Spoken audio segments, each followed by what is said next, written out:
Good evening, YouTube. I just wanted to go ahead and start this next video to kind of piggyback off of my second video, which was constitutional silver.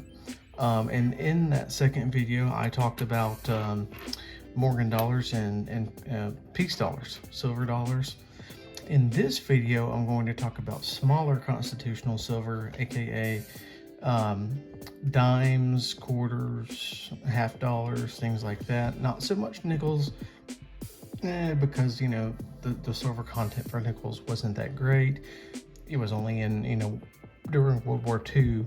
I think 1942 to 45, it was 35%. But after that, nickels are no silver. So I want to go through this with you. This is a little book that I started put together. This is the first little album that I put together of any kind of silver that I came across. And it's got all kinds. It's got dimes, quarters, all that, half dollars, all that stuff in it. If I came across a silver piece of money, basically, then I'd put it in this little album.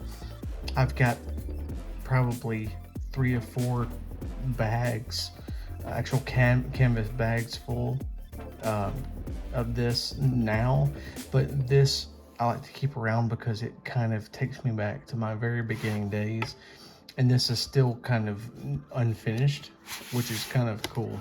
So I wanted to show this just from the get-go here. And I've got Mercury dimes here. I've got Barbara dimes. I got some seated liberties in here. It's just really cool. So kind of a blast from the past to look in here. Some more Mercuries there. I got some quarter on. Yeah, nothing there. I was looking through the a couple pages. It's a buffalo nickel there. No silver in it, but I put it in there anyway. Then we got a couple silver quarters in there, and then here's some half dollars. We got some standing liberties. This is a Canadian dollar. Looks like, yeah, a full dollar, Canadian dollar. This is Israeli 5 liro or lirot, however you pronounce that, L-I-R-O-T. Then we got a Kennedy. That's a 1964 Kennedy. That's a 90%er. Same here. This is a Canadian 50% or 50-cent piece.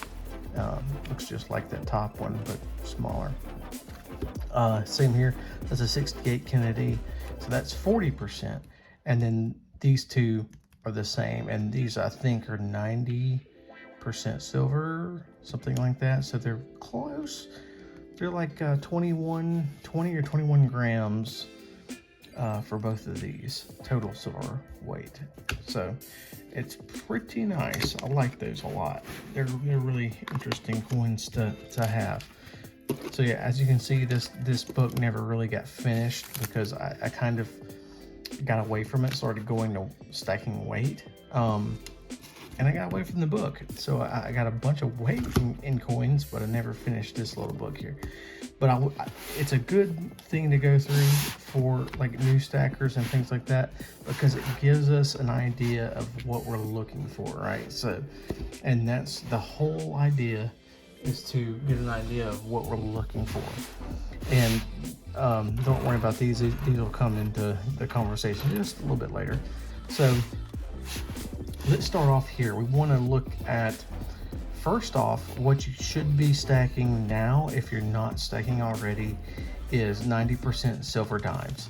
Highly recommend getting a good portfolio of silver dimes stacked, because these, like we talked about before in the last with constitutional silver, in the last one we talked about how liquid these are and how they sell. You can really barter with these and do a lot of cool things.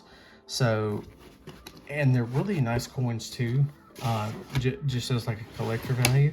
So that helps as well. But let me try to get this positioned correctly, and then we can kind of look at these together. Yeah, so here we go. So like the top of these, the rows here, we have Mercury dimes. The reason they call it the Mercury dime is because it looks like the Greek goddess Mercury, which it's actually Lady Liberty, but they call them Mercury dimes. And so we have a variety of dates here. Some of these dates can be more valuable than others. To me, it's all gonna be, you know, silver. So all the dates are valuable to me, but some of them are quite rare, and they only made a certain amount of certain years. So I mean, if you're into that thing, I mean, check out the PCGS price sheet, check out the gray sheet, and see what you think. Otherwise, collecting value is very high. I would highly recommend every stacker have a good amount of constitutional silver available. Moving down, we have some barber dimes, which, as you can see, is a little bit different of a design. Still Lady Liberty, which I know that kind of looks different from this, but it is the same. The remote design per se, looking the opposite way, of course. And if we look at the reverse of these coins, you'll see that on the Mercury dimes, there was this like a hatchet with, you know, the actual bush, whatever you want to call that, there coming up. It's like a hatchet almost. Like, it looks like a normal Roosevelt dime almost on the back. But I really like the Mercury dime reverse. Super nice coin. Super innovative design on these, I think. You know, coming out of a very slow time for you know, dimes in general, because you had like half cents and stuff like that, and of course the British had the 1, 2, 3 pence, 4 pence, stuff like that. So dimes, or as 10 cents, was a lot of money, but you know, in the back in the day. So if you had a silver dime, yeah, you were doing all right for yourself. If you look down below, we have the barbers a little bit different. So you have, looks, you know, like a wreath that wraps around, just as one dime. And the way you can kind of tell these, I'm leaving them in here. You can take these out and handle them without gloves, because I mean, they've been handled their entire life without gloves. I mean, people have had these in their pockets, and they are 90% silver. So I wouldn't mind handling these without gloves.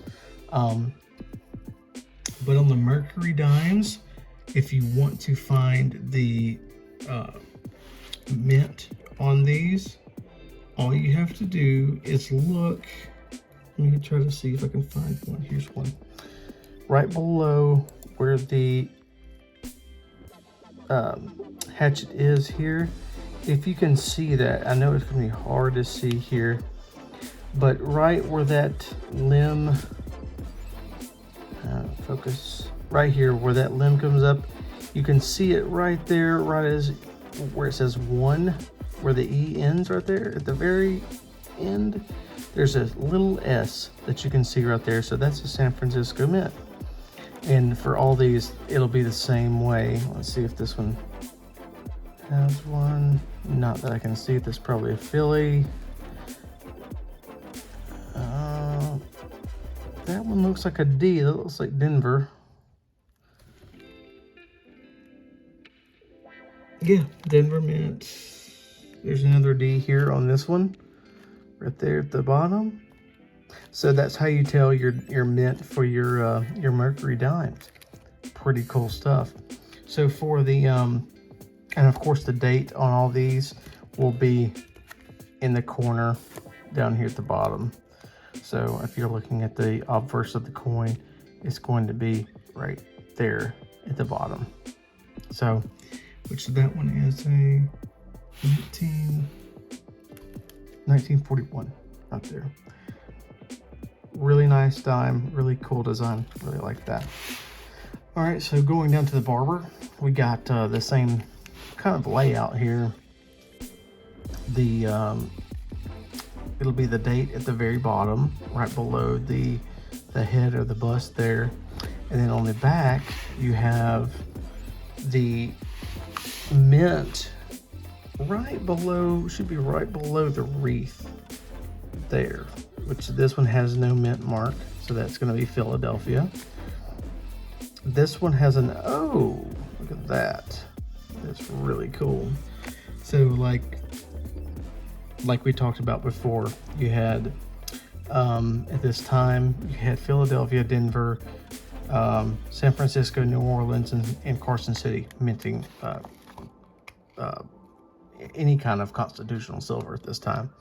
So no mint. Well, yeah, no mint. That's an O there. There's nothing there. Nothing there. Nothing on that one. Yeah, looks like those are all Phillies, which that's perfectly fine. Yeah, Philly. That's perfectly fine, because you know what? They're silver. Doesn't really matter to me. But yeah, some of these can be worth a lot of money, so do your research on those and check on your actual dates. So if we move behind, so if we're moving from forward to back, we have the latest dimes as far as what's in this book, the Mercury dimes. And then the Barber dimes came before the Mercury dime. Before that was the Seated Liberty. And the Seated Liberty is, I think I have two good examples in this book, and they're right here. And focus. So there's an 1882 on the right, 1854 on the left.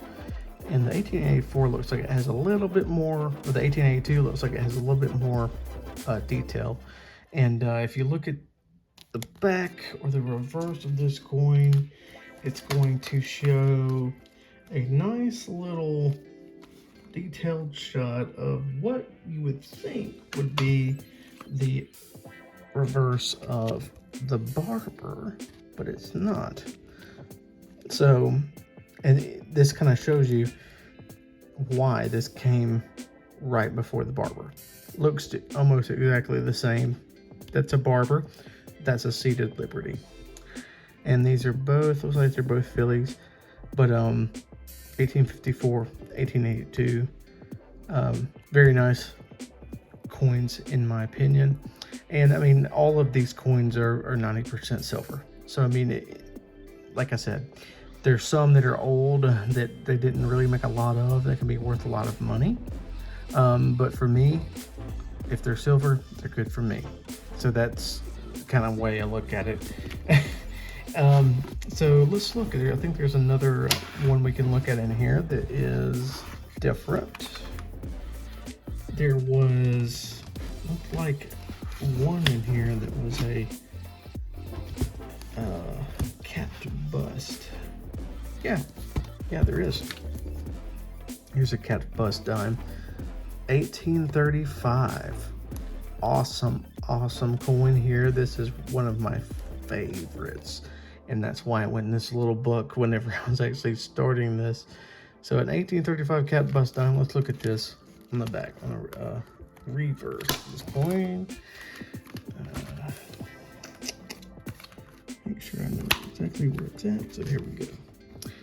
On this coin, on the capped bust, you can see here's the difference that the mint was going through before it came up with a design for the Barber.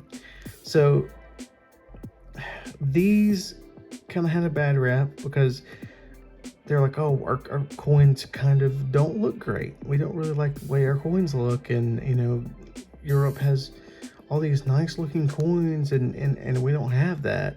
So America was trying to make really pretty coins, and I mean, you got an eagle on there that, I mean, it kind of looks a little goofy, the long neck on them and stuff like that, like a chicken eagle almost. But they went from this design to this wreath design, which I really like, in the barbers from the seated dime. And then they went to the hatchet model for their Mercury. So I mean, they were kind of hurting on the design for the dimes or any constitutional silver design. But man, it's just cool to see that, you know, represented there. So I think I have a few of these capped bust dimes, but like, I think this is my best example of one that I put in this little book. But very cool. There's what, 3 or 4 different types of dimes here that we just looked at. We have the Mercury, we have the Barber, we have the, yeah, four different types. Yeah, we have the Mercury, we have Barber, we have the Seated Liberty, and cap bust. So that's really cool. Moving on, we have, let's see what's next. I'm going to skip the Buffalo nickel here, just because this is not a silver nickel.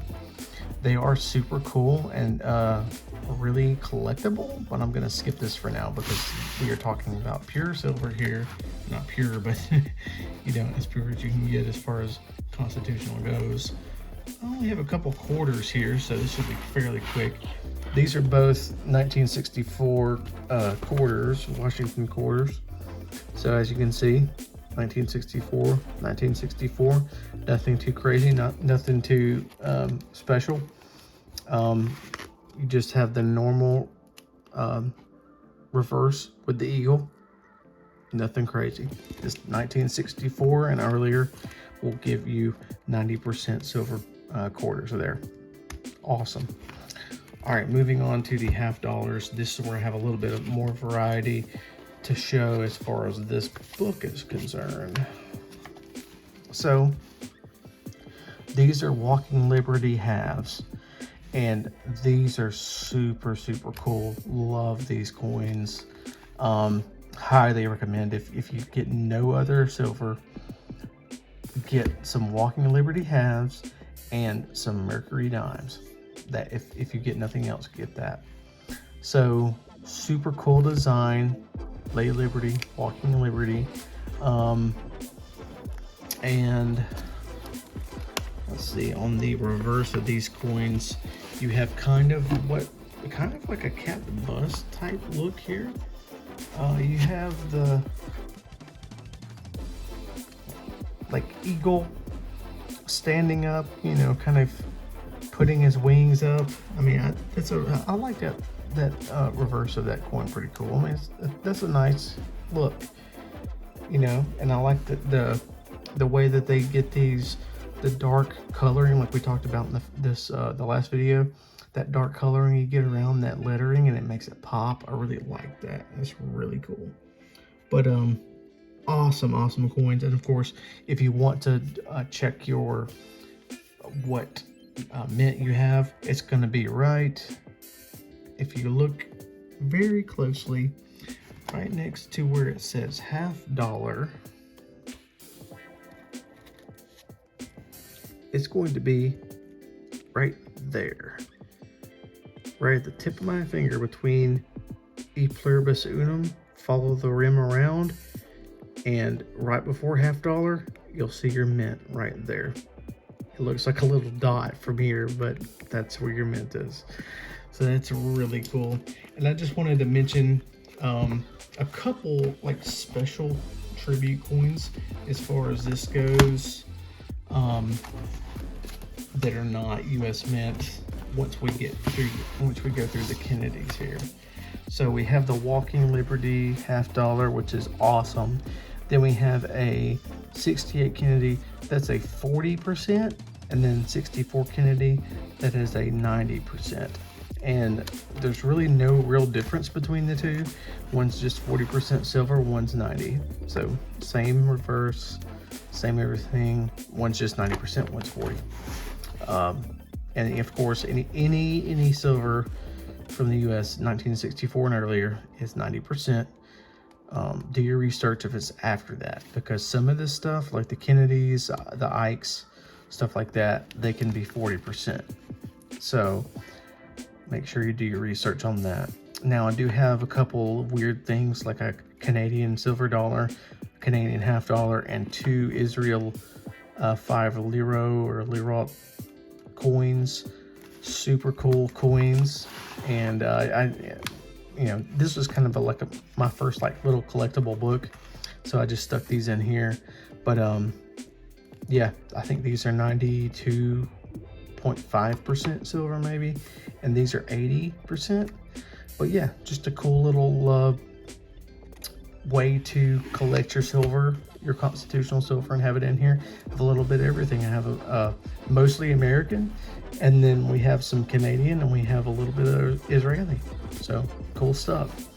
But that kind of wraps up our silver, our constitutional silver walkthrough here.